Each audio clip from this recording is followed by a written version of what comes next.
പശ്ചിമേഷ്യയിൽ യുദ്ധം ആളിപ്പടരുന്നു. ഒരിക്കൽ പാലസ്തീൻ കത്തി അമർന്നതുപോലെ അമേരിക്ക ഇസ്രായേൽ സംയുക്ത ആക്രമണത്തിൽ ഇപ്പോ നൂറുകണക്കിന് നിരപരാധികളായ ഇറാനിയൻ ജനസമൂഹം കൊല്ലപ്പെടുകയാണ് അനുദിനം ഓരോ മണിക്കൂറിലും. എന്തുകൊണ്ടായിരിക്കാം ഒരു വൻശക്തിയായ അമേരിക്ക ഇങ്ങനെ ഇറാനെ ആക്രമിക്കുന്നത്? അമേരിക്ക പറയുന്നത് പോലെ ഇറാനെ ആണവ വിമുക്തമാക്കാനോ ഇറാൻ ഒരു തീവ്രവാദ രാഷ്ട്രമായതുകൊണ്ട് ഒന്നുമല്ല. യഥാർത്ഥമായ പ്രശ്നം എന്ന് പറയുന്നത് സാമ്പത്തികമാണ്. അമേരിക്കയും ചൈനയും തമ്മിലുള്ള സാമ്പത്തിക യുദ്ധത്തിൽ ഇറാൻ ബലിയാടാവുകയാണ് യഥാർത്ഥത്തിൽ.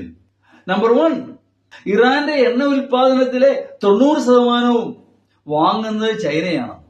അവരെങ്ങനെ വാങ്ങുന്നു? ചൈനീസ് കറൻസിയായി യുവാൻ കൊടുത്താണ് വാങ്ങുന്നത്. അതാണ് പ്രശ്നം. അത് ഡോളറിന് നല്ലതല്ല. ഡോളർ ദുർബലമായി തീരും. അതേ യുവാൻ ഉപയോഗിച്ച് ചൈനയിൽ നിന്ന് പടക്കോപ്പുകളും മറ്റ് അവശ്യ വസ്തുക്കളും ഇറാൻ ഇറക്കുമതി ചെയ്യുന്നു. അവിടെയും അമേരിക്കയ്ക്ക് ക്ഷീണം. ഇറാന്റെ കാര്യത്തിൽ മാത്രമല്ല, എന്തുകൊണ്ട് വെനസ്വേല ആക്രമിച്ചു? ശരിക്കും ചൈനയ്ക്കിട്ട് പണം കൊടുത്തതാ. എന്ന് പറഞ്ഞാൽ വെനസ്വേലൻ പെട്രോളിയം ഉൽപ്പന്നങ്ങൾ ഇറക്കുമതി ചെയ്തിരുന്നത് ചൈനയായിരുന്നു. അപ്പോ ചൈനയെ തകർക്കുക അല്ലെങ്കിൽ ദുർബലമാക്കുക എന്നുള്ളതാണ് അമേരിക്കയുടെ യഥാർത്ഥമായ ലക്ഷ്യം. കാരണം റഷ്യ ഇപ്പോൾ വൻശക്തിയല്ല, ശക്തിയേ അല്ല, വളരെ വളരെ ദുർബലമാണ്, ദരിദ്ര രാഷ്ട്രമാണ്. കുറെ ആയുധങ്ങൾ കയ്യിലുണ്ട് എന്ന് മാത്രമേ ഉള്ളൂ. വേണ്ടത്ര പട്ടാളക്കാരോ സാമ്പത്തിക പശ്ചാത്തലം ഒന്നുമില്ല റഷ്യക്കിപ്പോ. വളരെ ദുർബലമായിരിക്കുന്നു. അതുകൊണ്ടാണ് ഇത്രയുമൊക്കെ ആയിട്ടും റഷ്യ ഇടപെടാത്തത്. ചൈന എന്ന് പറയുന്നത് തികച്ചും സ്വാർത്ഥതയുള്ള ഒരു രാഷ്ട്രമാണ്. ചൈന എന്ന് പറയുന്നത് അവർക്ക് അവരുടെ കാര്യം മാത്രം. ആര് കൊന്നു, ആര് കൊല്ലപ്പെട്ടു ഒരു വിഷയമേ അല്ല. ഒരുപക്ഷെ ചൈന പറഞ്ഞിരുന്നെങ്കിൽ എന്ത്, അമേരിക്ക ഇറാനെ നേരിട്ട് ആക്രമിച്ചാൽ പ്രതിരോധിക്കാൻ ഞങ്ങൾ ഉണ്ടാകുമെന്ന് ചൈന പറഞ്ഞിരുന്നെങ്കിൽ ഈ യുദ്ധം ഇങ്ങനെയാകുമായിരുന്നില്ല. ഇപ്പോ ഗൾഫ് മേഖലയിലെ എല്ലാ രാഷ്ട്രങ്ങളിലും അശാന്തിയാണ്, യുദ്ധം കത്തിപ്പടരുകയാണ്. അമേരിക്ക ഭയപ്പെടാനില്ല, കാരണം അവരുടെ മണ്ണിലല്ല യുദ്ധം നടക്കുന്നത്. അമേരിക്ക എപ്പോഴും അങ്ങനെയാണ്, തങ്ങളുടെ ലക്ഷ്യങ്ങൾ നേടാൻ വേണ്ടി ആരെയും കൊല്ലും. അയതുള്ള ഖൊമേനിയുടെ ഓഫീസ് ആക്രമിക്കുന്നതിന് മുമ്പ് നിരപരാധികളായ പിഞ്ചു പെൺകുട്ടികളെ 200ഓളം പേരെ അവർ കൊന്നു, യാതൊരു ദാക്ഷിണ്യവുമില്ലാതെ. ഇത് തന്നെയാണ് ഇറാഖിൽ ചെയ്തത്. ജനാധിപത്യം നിങ്ങൾ സംരക്ഷിക്കുമെന്ന് പറഞ്ഞുകൊണ്ട് ഇറാഖിലേക്ക് ചെന്ന് അവിടെ നിരപ്പാക്കി കളഞ്ഞു. ഇപ്പൊ അവിടെ പരസ്പരം പോരടിക്കുന്ന കുറെ വിഭാഗങ്ങളാണ്. ഷിയകളും സുന്നികളും കുർദികളും എല്ലാവരും പരസ്പരം പോരടിക്കുകയാണ്. ആഭ്യന്തര കലഹം. ക്യൂബ ആക്രമിച്ചു, ക്യൂബയുടെയും അവസ്ഥ ഇത് തന്നെ. വേണ്ട, അഫ്ഗാനിസ്ഥാനിലേക്ക് നോക്ക്.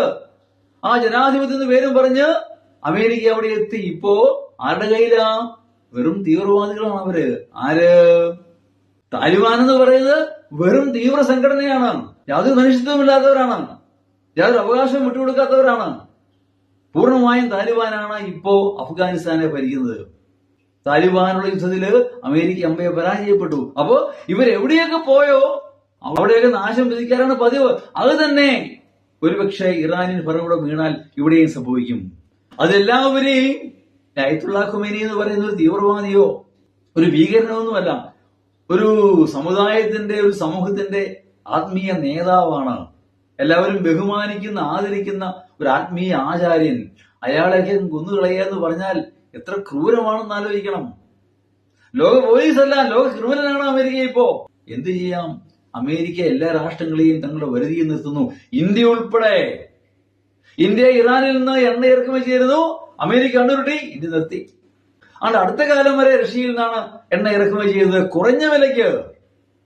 പാടില്ല എന്ന് അമേരിക്ക പറഞ്ഞു, ഇന്ത്യ നിർത്തി.